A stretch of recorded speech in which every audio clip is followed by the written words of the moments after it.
Look closely. What do we all have in common? No matter what corner of the world you live in, you need food, water, shelter, and money.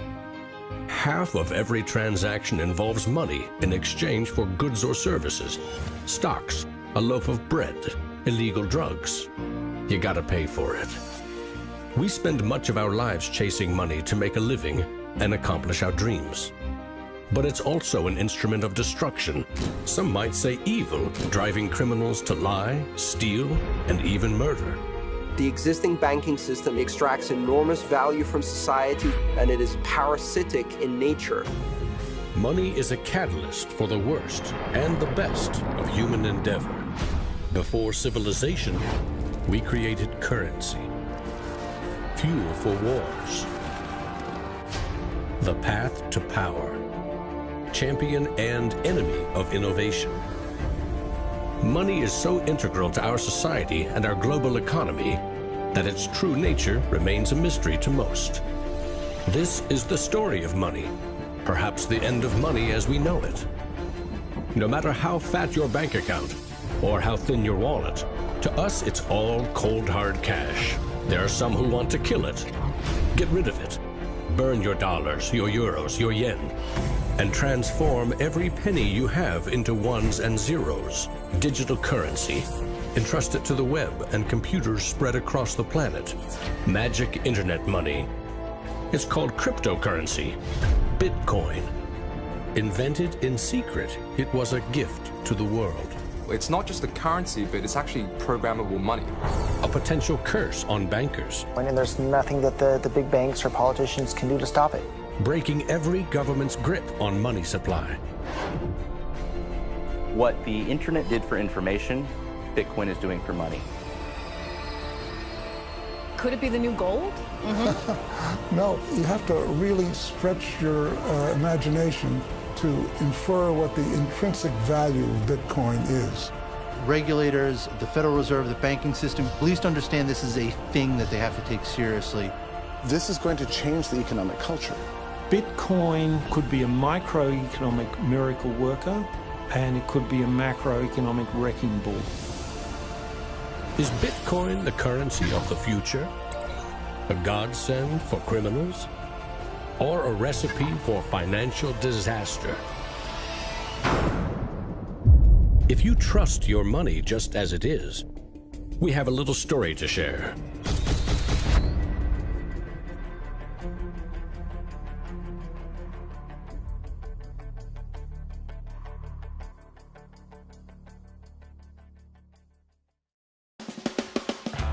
Once upon a time, there was a big party with everyone standing around the punch bowl, drunk. Politicians credited the strong economy to their wise decisions. Businesses jumped into new profitable markets, ignoring risk. In fact, the experts said there was no risk. Then, troubling market data from minor countries spooked the markets. Rumors spread. More bad news rattled housing prices at the heart of the financial world. A major bank went insolvent. Investors and businesses made a run on the other banks, demanding their cash deposits. The largest financial institutions in the center of the modern world were frozen. Assets were seized. Banks foreclosed. A credit crunch threatened the entire world economy. And then, finally, the government stepped in. The largest bank bailout ever. Swift action by the head of state had saved the day. Remember that? No, you don't. It happened 2,000 years ago. Rome, 33 AD. Ground zero for the first recorded liquidity crisis and government bailout in history. The largest empire the world had ever seen was brought to its knees by a banking disaster. Emperor Tiberius used money from the national treasury to bail out the country's troubled banks and companies. History may not repeat itself, but it certainly rhymes. Badly. People in power and their money have always been at the very center of it.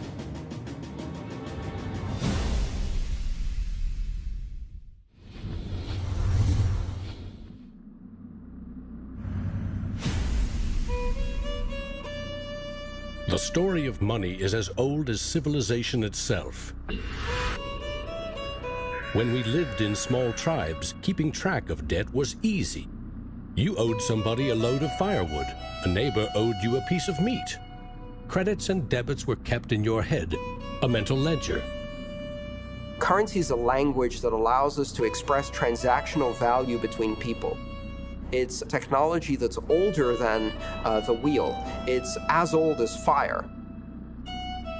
When humans wanted to trade outside their tribe or village, they needed something everyone could agree had value, something scalable.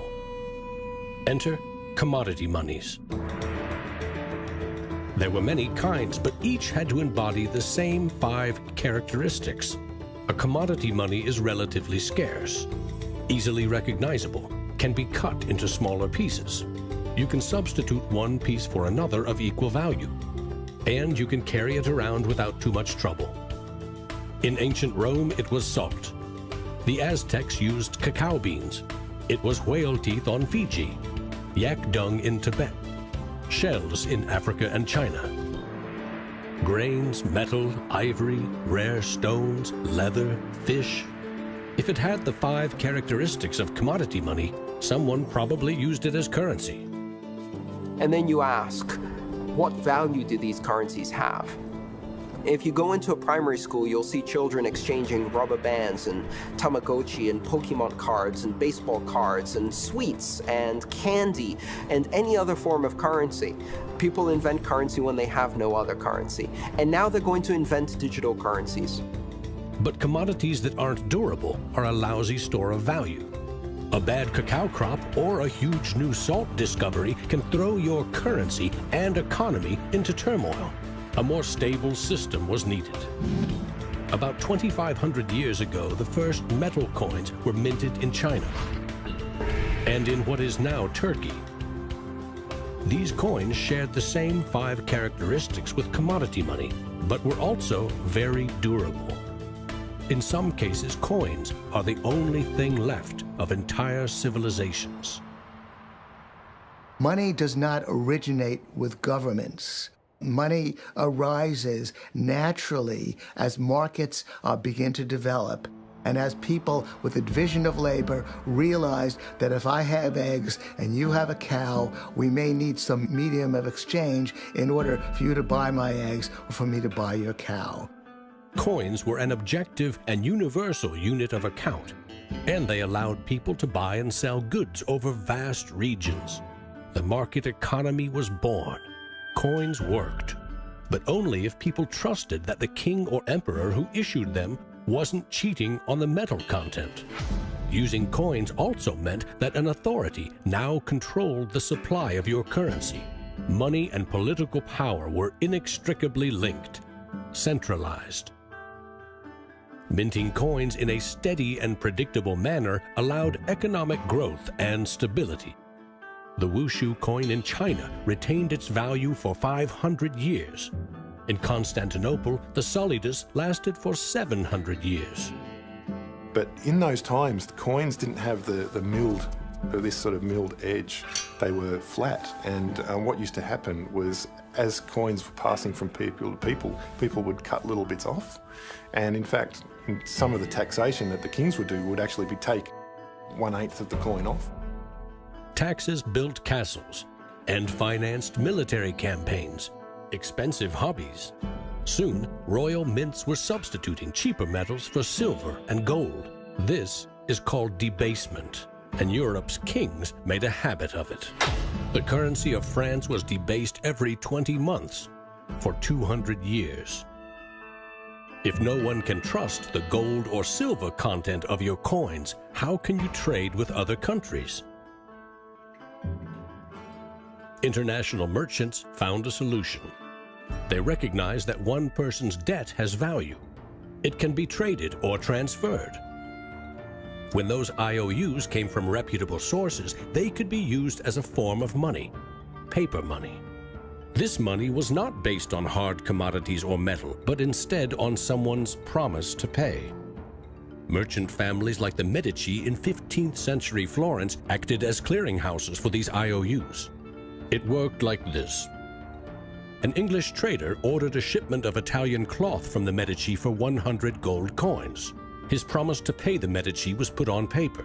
Meanwhile, the Medici owed 100 gold coins to another trading partner for delivery of wine from France. The parties didn't go to the expense of transporting and exchanging gold coins.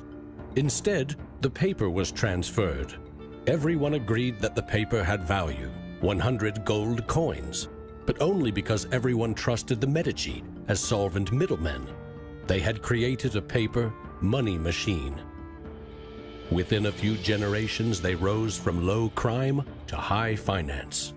Their great wealth helped fuel the Italian Renaissance and elevated the family to levels of enormous political power, the power to marry into royal families and get elected as popes.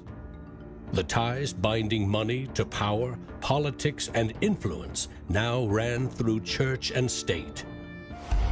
Merchants had proven that creating paper currency could be wildly profitable.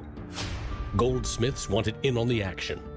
Imagine it like this: if the goldsmith had seen over a period of time that some of the coins he was storing for people were gathering dust, the people who owned them don't need them right now. So what if I go and lend them out into the community and I charge them interest on this loan?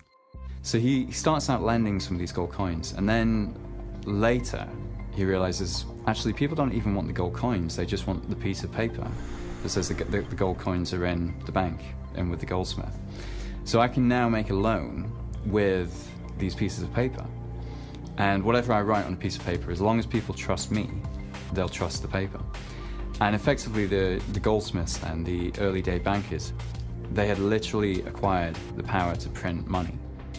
More and more private paper money from merchants and banks circulated and began to rival the crown's coins. The power inherent in controlling and issuing money began slipping away from the rulers. They couldn't tax or debase this new kind of money, but they had bigger ambitions than ever with trading posts, colonies, and empires that now stretched across the globe. For centuries, European countries would take turns building massive fleets and waging war on each other to rule the world.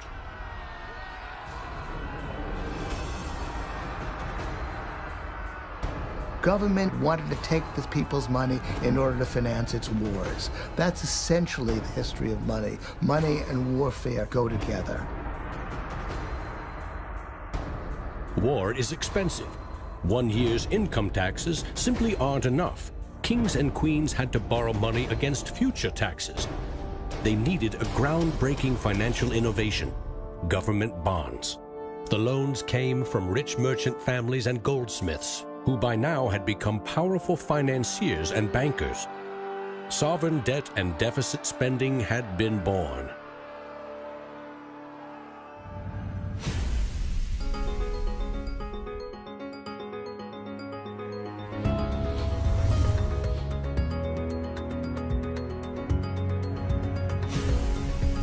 In 1694, the Bank of England was established to fund a war against France.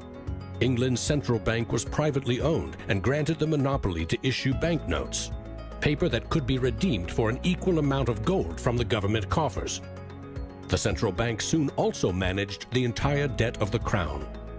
Money has been a tool of sovereignty for centuries. Being able to issue currency gave you the power, but it also gave the value to that monetary supply by backing it with a force of state, with essentially the debt of state. When the U.S. won independence from Britain, the first article of the new Constitution gave Congress the exclusive right to coin money. This currency's value was tied to gold in government vaults. From 1781 until the Panic of 1907, the financial system of the U.S. was an economic petri dish. Brief central banks, state banks, private currency, government currency, depressions, strong growth, recessions, regular boom and bust cycles. The long term, as far as capital is concerned, people want predictability. People want stability. From the back of that, they can plan. Now, it's very hard to plan in the long term with such a level of volatility. In 1913, bankers and politicians decided that it was in the country's best interest, and theirs, to have a permanent central bank. They created the Federal Reserve. Among its jobs, expand or contract the supply of a single national currency, the Federal Reserve note. The dollar was tied to gold, and strategic control of it would avoid booms that lead to busts. At least that was the plan. Then came 1929.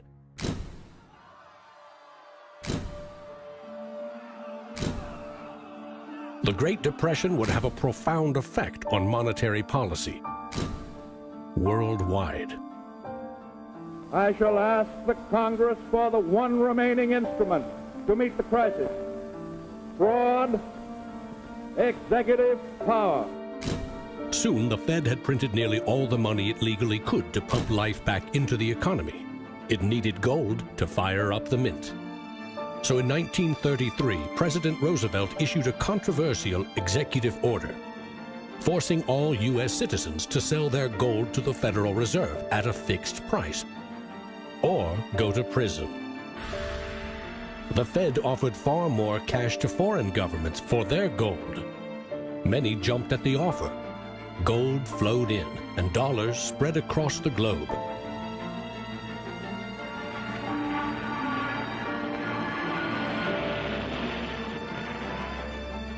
World War II devastated nearly every major economy, except the United States. The military and industrial juggernaut emerged as the global financial superpower. The dollar had become the world's most stable and trusted currency.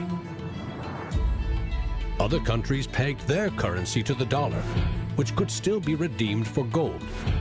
In fact, the U.S. owned more than half of the world's gold reserves. In the next few decades, more dollars flowed to foreign countries. Governments began debasing their coins with cheaper metals and printing more of their own currency than they had in gold. The bond between precious metals and paper currency was cracking. This is a 1966 50-cent piece. It was the last coin in regular circulation in Australia to contain silver, and it contains 80% silver. So in 1966, this was 50 cents. Nowadays, it's $8 roughly in silver alone. By 1966, foreign nations had had enough of the U.S. collecting gold and printing cash. And they had more value in dollars than the U.S. had bullion in its vaults. They demanded gold in return for their paper dollars. Arguments about the value of the dollar versus their currency ensued. In 1971, President Nixon settled the matter. He severed United States currency from the gold standard. I have directed Secretary Connally to suspend temporarily the convertibility of the dollar into gold or other reserve assets, except in amounts and conditions determined to be in the interest of monetary stability and in the best interest of the United States. Never again could anyone legally demand U.S. government gold in exchange for paper dollars. For better or worse, the dollar was now backed solely by the full faith and credit of the United States government. The wealthiest nation the world had ever known would bet its future on a single word: trust. People have this mythology of money that is based on very little fact. And one of the nice things about Bitcoin is that it forces people to start to ask questions about the fundamentals of money. Bitcoin is an attempt to adopt the advanced computerized system that we have, the internet, to resurrecting what money used to be all about.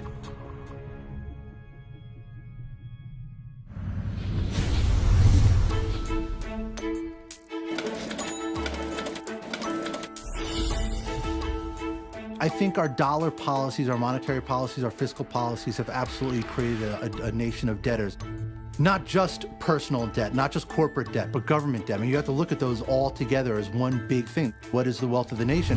Well, the wealth of the nation is a gigantic hole of money that we owe to the rest of the world that is never going to be paid back. Today, the United States pays more than $400 billion in interest to its creditors every year. When a government spends more money than it collects in taxes, it simply borrows more, or it creates more. At one time, every piece of paper money was backed by gold. Remember, for every $20 bill, there was $20 worth of gold in the government vault. Not anymore. Today, governments create currency by first creating bonds or treasury bills. These bonds are sold in the market, generating funds for the government that issued them. Large banks buy U.S. bonds to flip them, selling them to the Federal Reserve at a profit. This is the magic money machine. You see, the Fed is America's central bank, but it doesn't have any money. No cash on its balance sheets. When a bank buys a bond and takes it to the Federal Reserve, the Fed simply says, "Thank you, Mr. Banker. Here's the principal and some profit." New money isn't exchanged. It simply appears on the bank's accounts. Magic. For 100 years and counting, the precise mechanisms of these bond purchases have remained a secret. Here's where it gets really interesting. The Federal Reserve is not a government agency. It's a private entity, and its shareholders are banks which earn a dividend. As much as $80 billion per year total are paid out to some of the very same banks that sell the government debt to the Fed. Which banks? Don't even bother asking. That's also a secret. In other words, the magic money machine answers to no one. The Fed also sets the bar for how much interest you pay for a car, home, or business loan. The Federal Reserve has been given the impossible task of trying to run the credit and monetary system as though we are the Soviet Union. It's the central planner for the key aspect of capitalism, which is how money and credit is allocated. The Federal Reserve, on balance, does not help the economy. On balance, it hurts the economy. And it's bound to make mistakes, even with the best of intentions. The Fed is also supposed to boost employment with low interest rates, encouraging people and businesses to buy more goods and services. Governments getting involved in money is a good thing, and it's also a bad thing. It's a good thing because money is the arteries of the economy, the blood supply of the economy. Markets are subject to bouts of euphoria and despair, and it makes sense for governments to back currency and manipulate it. Moving the money supply up and down is the most powerful way to sedate that boom and bust cycle. Manipulating the supply of money has short-term and long-term consequences.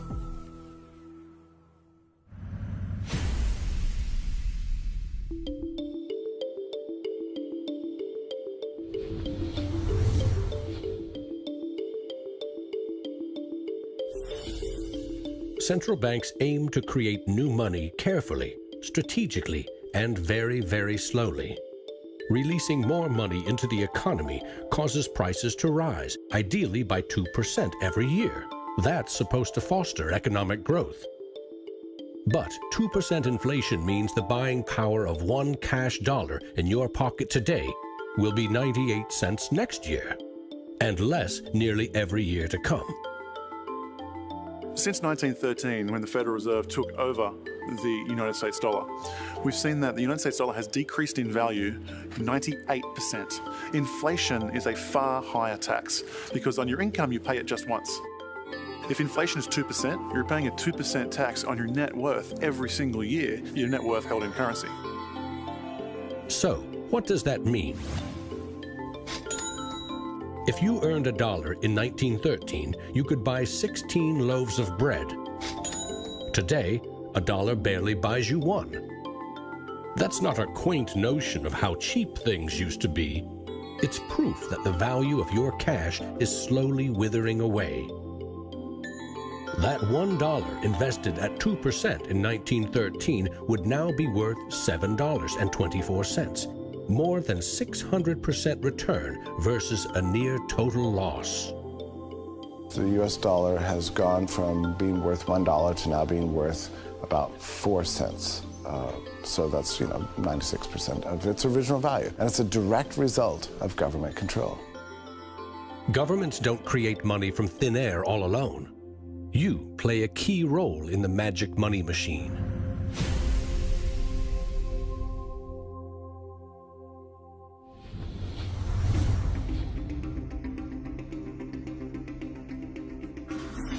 It's not really the central banks that are the problem. I mean, they're part of the problem, but the real problem is that we've given the power to create money to the same banks that caused the financial crisis. We put our paychecks and savings into a bank account and draw from it as we need it. The banks are custodians of our money. Right? Wrong. It is now the property of the bank on their balance sheets. They can do just about anything they want with it. For example, create new money. Here's how. Your bank account shows $100, but the bank only holds $3 and loans $97 to Bob to buy something. In the bank's computers, you still have $100 in your account, but Bob now has $97 of new virtual money in his account. Just digits on a computer screen. There's no cash, no gold, or anything else backing up the new numbers in Bob's account. Just his promise to pay it back. This is new money created as debt. When those $97 are spent, say in a shop, the shop owner deposits into another bank, and it is lent out again and again and again. And each of these people have numbers in their accounts showing that they own this money. So your original $100 has multiplied. Now there are over $3,300 in the system. This process of loaning out far more money than a bank actually has as cash on hand is called fractional reserve banking. In the UK, 97% of the money that exists is just numbers in the computer system, and those numbers are created by the banks. Banks earn untold billions in interest every year by creating and lending virtual money. What's more, banks don't even need your deposit to create new money. If they consider someone credit-worthy for a loan, they can put new magic money into his or her account and start charging interest. So reporters talk about Bitcoin as though it's the first digital currency. But actually we use digital currency every time you make a transaction through internet banking or through your bank card. Actually, it's not even just digital currency, it's digital currency that is created by the banks, essentially out of nothing. In other words, all new money is debt. This is the part of money creation that isn't taught in economics class. Money in paychecks, bank accounts, 401ks, that loan to Bob, credit card debt, your home loan, all began life as virtual money created by the banks. The entire system is based on trust. Trust in the bank's solvency, trust in the debtor's ability to repay their debt. If all bank customers demanded just 3% of their deposits right now in cash, this run on the banks would reveal the truth. Almost none of that paper currency you think is in your bank account exists. It never did. Remember the drunken party? Our financial crisis had everything to do with virtual dollars. Too many people with very little income borrowed a lot of money they could never repay. But the banks didn't care. They didn't have to. They quickly made and sold shaky loans to someone else for a profit. And I got them all approved. Hey! Apply now. Selling bad loans was a good business until the whole thing blew up in a global financial crisis.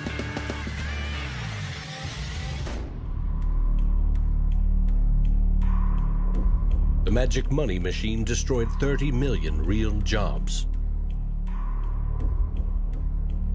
The United States alone lost $16 trillion in household wealth, and the banks foreclosed on more than 1 million homes.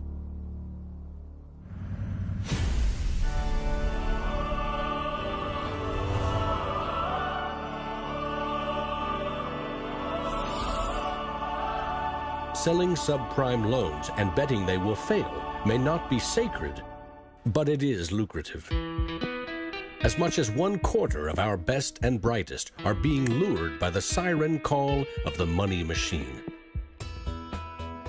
Instead of science, engineering, or medicine, they chose a career betting with other people's money, to get rich quick, very rich. And sometimes they take shortcuts. Getting by on a nickel and a dime. Money has a funny way of bringing us down. They say it makes the world go round and around. My ancestors in Greece talked about the corrupting influence of power.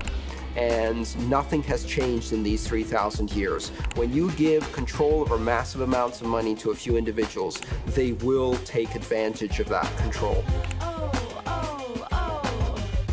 Banks today are factoring in fines and money laundering and all the rules that they break into their cost of doing business. JP Morgan is today coming out and saying that Bitcoin is not a legitimate way of doing business. Banks today are tied into a system that is completely rigged to basically harvest money from the entire global economy and pump it into the hands of very few. Don't get consumed by the greed. The existing banking system is cozy, it's captured the regulators, it extracts enormous value from society without delivering anything in return, and it is parasitic in nature.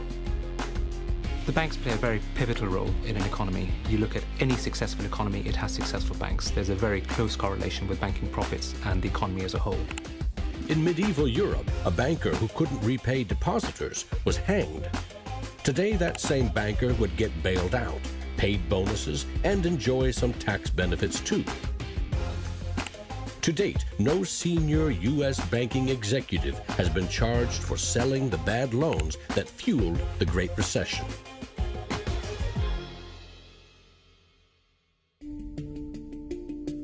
In December 2014, just 6 years after the last banking crisis brought the world to its knees, a congressman snuck a last-minute provision written by Citigroup into a crucial funding bill. The provision allows the largest U.S. banks to once again make risky derivatives bets with bank deposits. But no need to worry. If the banks implode again, lost deposits must be paid back by U.S. taxpayers.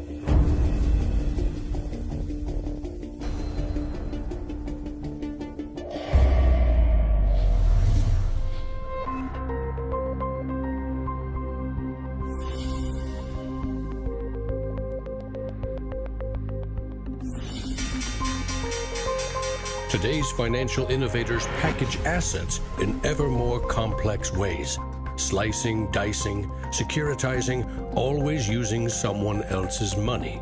They sell debt, transfer risks, leverage bets. That's what they call innovation. When you're talking about financial innovation, Bitcoin certainly is a very good example of innovation. But there's also been other innovations that people a bit closer to the world of finance would cite as good examples. An example of that would be the original swaps market. From there moving on to the credit default swap. It is an excellent example of financial innovation, but also if it's used incorrectly, it can create a lot of problems, as we've just seen. History teaches that the most revolutionary and disruptive innovation nearly always comes from the fringe, not from corporate cubicles. True innovators see the world differently. They see the big picture, creating new products and entire systems that lead to new industries. Steve Jobs called them the square cogs in round holes. It's unsurprising that new innovations always come from a niche group of early adopters, because it is inherently very hard for many people to realize the benefits of new technologies. In 2011, most Bitcoin community people were either people from the technology space, the geeks and hackers, or people from the traditional financial industry. There are even some bankers and hedge fund traders using Bitcoinica at that time as well, which was really surprising to me.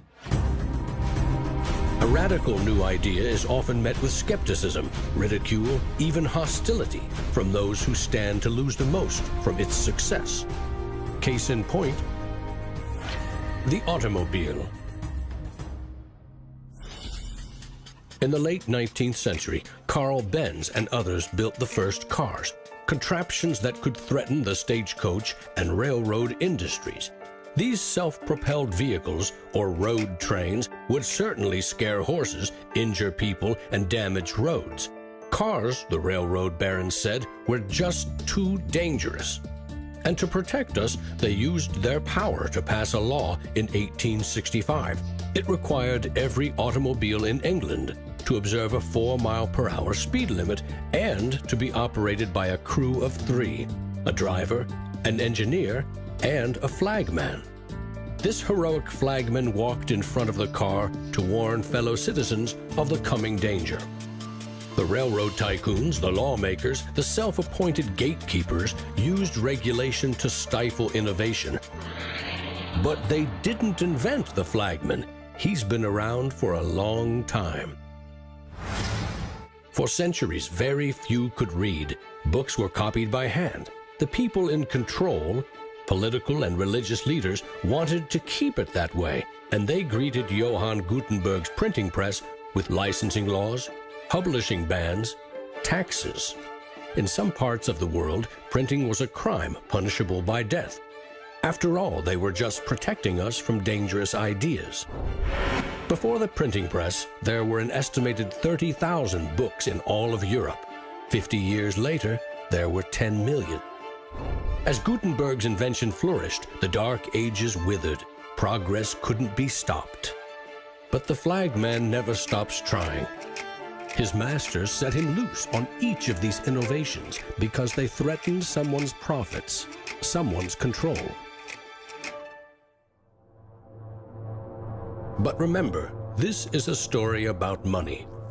What if a technological innovation allowed anyone in the world to be their own bank? To create a currency free from taxes and banking fees?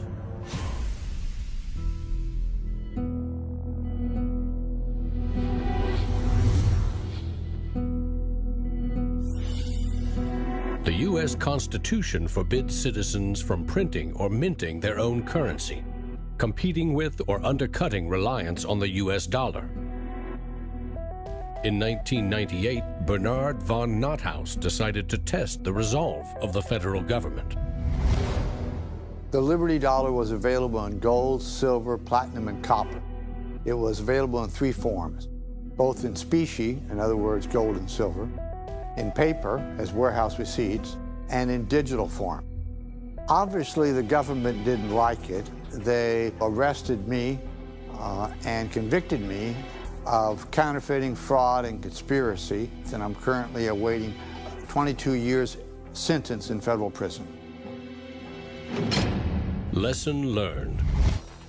At a hackers convention in the Netherlands, there was a young hacker there who used the alias of Satoshi Nakamoto. And he talked to a friend of mine, and he identified the Liberty Dollar and me as inspiring him to create a new currency.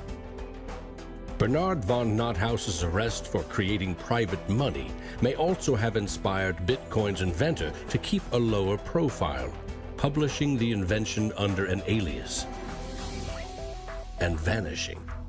Part of me is interested to know like who Satoshi is. Maybe that's part of the mystique of the story. It's completely irrelevant to the functioning of Bitcoin because we have the code to read, but it would be kind of fun to know. Who is Archimedes? Who is Euclid? We don't know. We don't know if Euclid was one person or multiple people. And you know what? It doesn't matter. Euclidean geometry works whether I know who Euclid was or not, whether Euclid was a moral and good person or whether he was a corrupt plutocrat and a bastard. Science and mathematics have essential truth that stands alone, irrespective of its inventors and irrespective of their motives. Well, Bitcoin is a system based on mathematical truths, and these mathematical truths stand alone. We can read the source code in Bitcoin and understand it, and it will be true whether Satoshi Nakamoto is a man, a woman, a collection of individuals, a government agency, or aliens from the future. Bitcoin is digital currency and computer software. Capital B Bitcoin is the shared code that creates a global payment network using computers connected to the internet. Bitcoins are virtual currency, digital money created, stored, and exchanged on that network. But unlike virtual dollars created by a banker, this new currency was created with math by an anonymous inventor. Bitcoin is an open-source software protocol like much of the code supporting the internet and email. Open source means anyone, everyone, can use the protocol. No one person or company can control it. Every change to the software is public, open, and transparent. The code was first developed by Satoshi. Then there were dozens, now hundreds, of programmers constantly collaborating to improve Bitcoin's features and security. So what makes Bitcoin a breakthrough? It tackles an ancient human dilemma and solves a computer science problem. Any shared information or data can be flawed, corrupted. Anything can be faked. How do we know that what we're receiving can be trusted?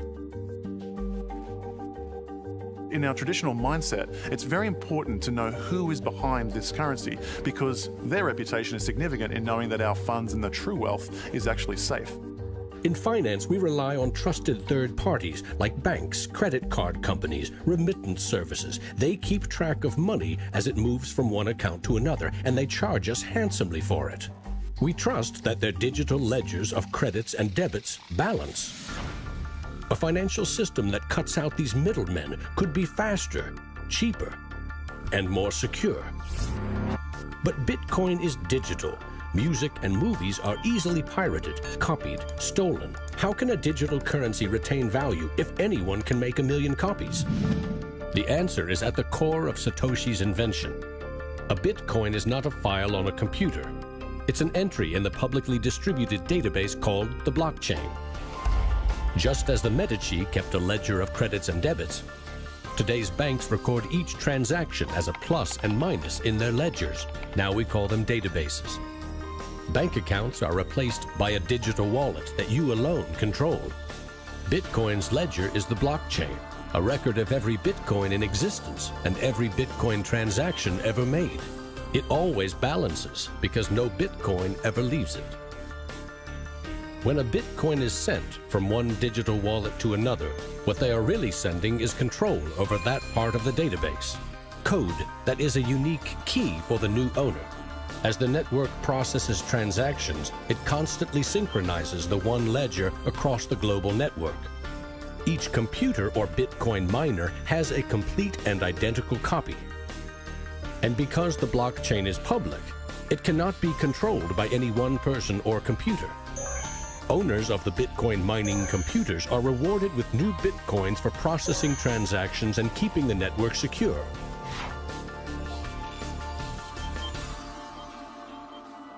In other words, the Bitcoin network replaces banks and bankers. Today, the combined computing power of this global network is greater than the 500 biggest supercomputers combined, times 10,000. And because every transaction is verified and recorded by the network, a Bitcoin cannot be forged. Digital currency cannot be debased with cheap metals or printed by the billion at will. Too much currency can unleash a monster, skyrocketing prices, trillion-dollar bills that can't buy a loaf of bread. There's a big movement in the U.S. demanding that the Fed be audited so we can find out what they're doing. Nobody really knows how many dollars are in existence, for example. Ben Bernanke created several trillions of dollars over the last several years, but nobody really knows where they landed. At any time, for any reason, the central banks can print as much money as they want. They call it fancy things like quantitative easing. And when they do that, it makes the dollars or euros or yen that you and I have worth less. So if the world starts using Bitcoin as their currency, It can't be controlled by central bankers or politicians. Remember, central banks create money to boost the economy and try to pull it back out before inflation heats up. But no one knows how much magic money global banks are creating to boost their profits with questionable loans. Bitcoin's completely the opposite. It's totally transparent. You know exactly how many exist. The computer code behind Bitcoin has a built-in brake pedal, cutting the creation of Bitcoins in half every 4 years.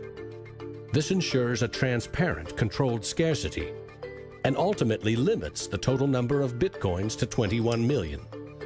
No lobbyist, no politician, no banker can create more or change the mathematical rules dictating their creation. Advancing accountability. And that's one of the things I think is most exciting about Bitcoin and the technology behind it, is not so much that it will supplant the dollar or that it will supplant government itself, but that all of a sudden there's a competitor to government, and that government itself now needs to look over its shoulder more than it did. This new digital currency can be purchased online with a credit card or in person with cash. And it has the 5 key characteristics of money. But is it a store of value? Is it stable, or will it diminish over time, like a commodity rendered useless or a crop that fails? The ultimate power of a cryptocurrency is unleashed by mainstream adoption and an ever-growing volume of transactions. With Bitcoin, the currency has been created much more slowly than other currencies. And the effect of that has been to turn it into what is essentially a speculative asset. If you ask a lot of Bitcoin enthusiasts whether they're spending the currency, they're not. They're sitting on it and waiting for the price to go up. It isn't a currency if you don't use it to pay people. The point is, the average person is quite happy to walk into a bar and hand over, a $5 note in order to get a drink. So you've got to realize that most people are happy with the money system they have. If most people are happy with cash, they're in love with plastic. In the US, 2/3 of in-person sales are done with debit or credit cards. That plastic is a 60-year-old technology, created by a middleman, never designed for the internet. Each transaction requires personal data, like your name and address. Credit card databases are regularly hacked, with fraudulent purchases charged to your account. Criminals buy and sell stolen credit cards by the thousands in dark corners of the internet. In some parts of London, 1/3 of all online credit card transactions are fraudulent. Card issuers don't hold you responsible for fraud, but protection comes with a price. 2 to 4% in fees. That's $50 billion a year.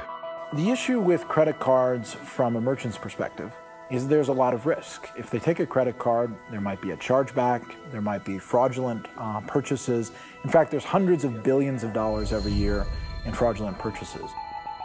A Bitcoin purchase is done for pennies, but there are no protections. If you lose your passwords or are fooled into paying the wrong person, you can never get your money back. It is like digital cash. For a seller, this means no chargeback risks. For an e-commerce company like Expedia or Overstock, cutting credit card fees can double their profit margin. You could not miss the point more effectively than by thinking of Bitcoin as a currency and payment network that will make shopping easier for the first world. Bitcoin is about everything else, everywhere else. There are 2.5 billion people without a bank account. With Bitcoin, a mobile phone with an internet connection is now a bank with access to the global marketplace. What happens when Bitcoin services and infrastructure and Bitcoin wallets and payment processors start going into these countries? These people will be able to gain benefits from trade where they could not previously. These people will be able to send money home, international remittance, which is one of the major pain points of the current financial system. Yeah, if I send $100, with banks it's going to cost me 20%, Western Union is going to cost 10%, other options that are competing with Western Union is still going to be about 5%. And if you are sending to really remote areas, it's going to be anywhere between 15 and 30%. So in terms of money remittances, it's going to be a game changer using Bitcoin. You do not need a bank account. You just need an internet connection and a wallet to get set up. It's a tool to give people an access into the global ecosystem and give them a promise for an economic future, and specifically provide a way for them to not be dependent on a government that could shut down their bank accounts or even could go into their bank accounts and take out finances. Goldman Sachs came out with a report and they basically looked at if you were to replace all transactions globally, so FX, bank-to-bank transactions, with the Bitcoin protocol, and still charging 1%, mind you, it would save the global economy $200 billion, so not million, $200 billion a year in saved transaction costs, which ultimately goes back into the hands of the consumer. An international wire transfer can take up to 4 days. Yet the internet allows us to instantly and globally share text, pictures, videos, anything digital. Why not money? Money which we now know only exists as digits in a bank's database. Wouldn't it be great if you could send Bitcoin transactions just simply via a tweet? For example, you would say at the end of money, $1 worth of Bitcoin. And so we built just that. All you have to do is hashtag it with Tippercoin, press send, and our Twitter bot will process the transactions, notify you, and give you a link. And this will allow you to either withdraw your Bitcoins or send it to someone else. With Bitcoin, you can send $1 or $1 million worth of value anywhere in the world. You can do it for free, or you pay the Bitcoin network fee, which is still just around a penny. And there's nothing that the big banks or politicians can do to stop it. A cryptocurrency that can only be created and transferred with computer networks may be the next step of the digital revolution. The rise of machines, self-driving cars, drones, robots that rely less and less on humans. What I often think is that the future of Bitcoin or digital currency from a broader perspective is really about machine-to-machine payments. So by the time you have an unmanned taxi driving you around New York and then going to power up at an unmanned power station or going to get repairs at an unmanned auto shop, you'll see the machine-to-machine payments done with some sort of digital currency.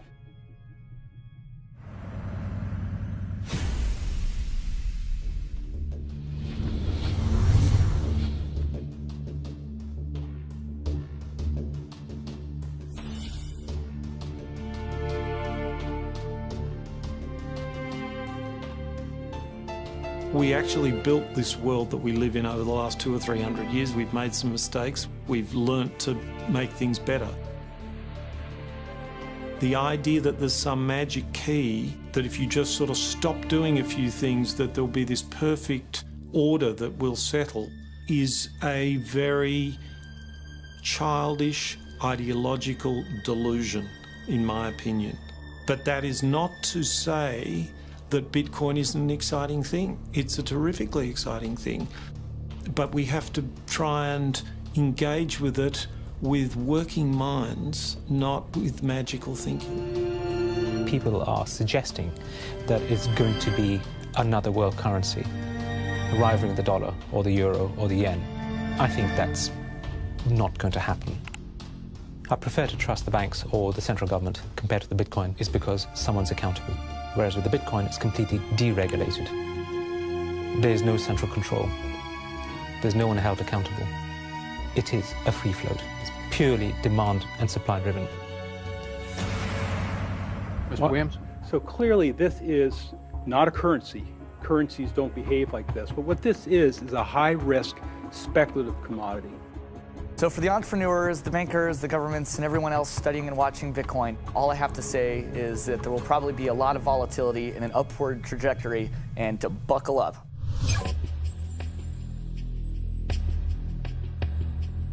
Criminals, scam artists, bad actors are drawn to any kind of money like a moth to a flame. Silk Road was a marketplace that was online. It existed in the underground web. Now, this marketplace allowed people to sell things that were illegal to governments. Fake IDs, pirated music, Bibles in North Korea. Are cryptocurrencies inherently bad, or just the newest tool to acquire the forbidden? Porn is illegal in Iran. Well, there's a few percentage points of sales on Silk Road was to sell porn to Iranians. Now, a much broader one that gets a lot of press with regards to Silk Road is drugs.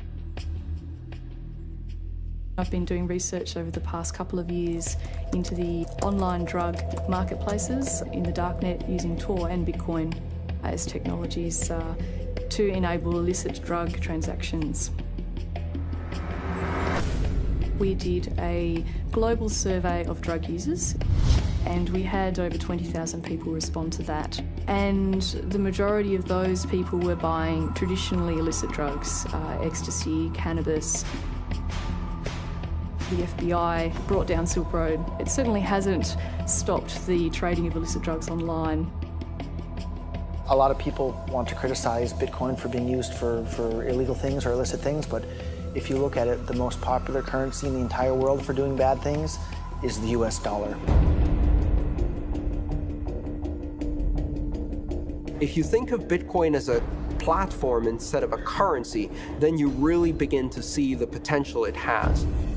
The ledger, which cannot be forged, it cannot be changed, and is universally accepted, is genius. There will be Bitcoin technology forever, and it'll have applications for years to come.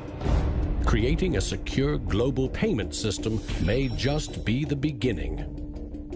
Patents, contracts, land titles, proof of ownership can be baked into Bitcoin, securely held in the public ledger.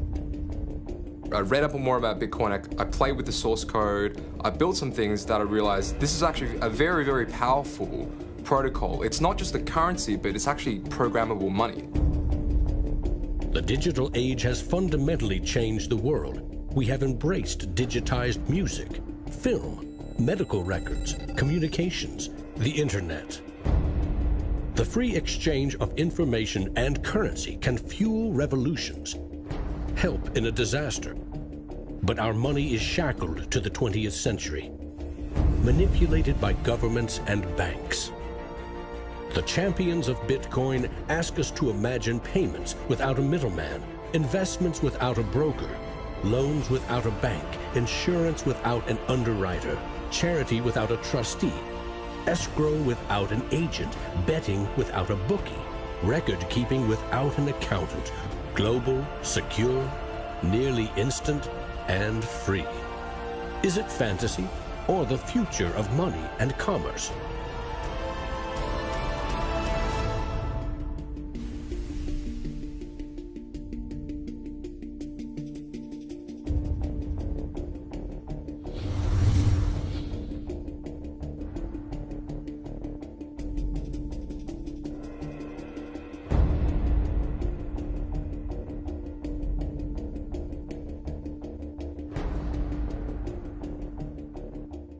I love Bitcoins. I'm really into Bitcoin. Well, Satoshi Nakamoto, that's the name I love to say.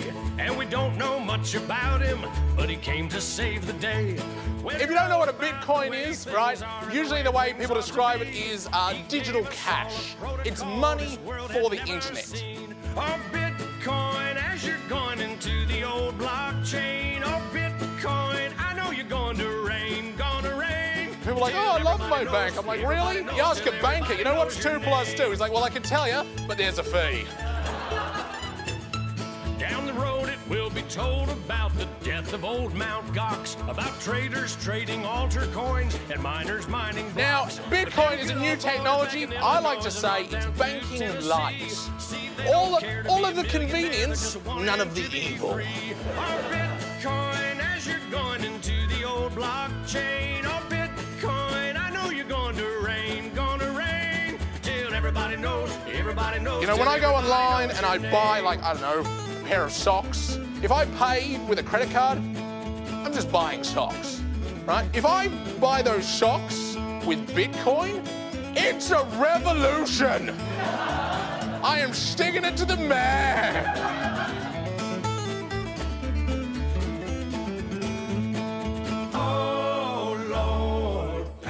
Me some more. There's always people who are not ready to get into the new technology. You know, like when the internet came out, there was people going, nah, I don't think this is going to be popular. And then email came out and people were like, nah, this isn't going to catch on. And now Bitcoin comes out and people are like, I don't think, I'm like, aren't you sick of being wrong? Get on this train, you know?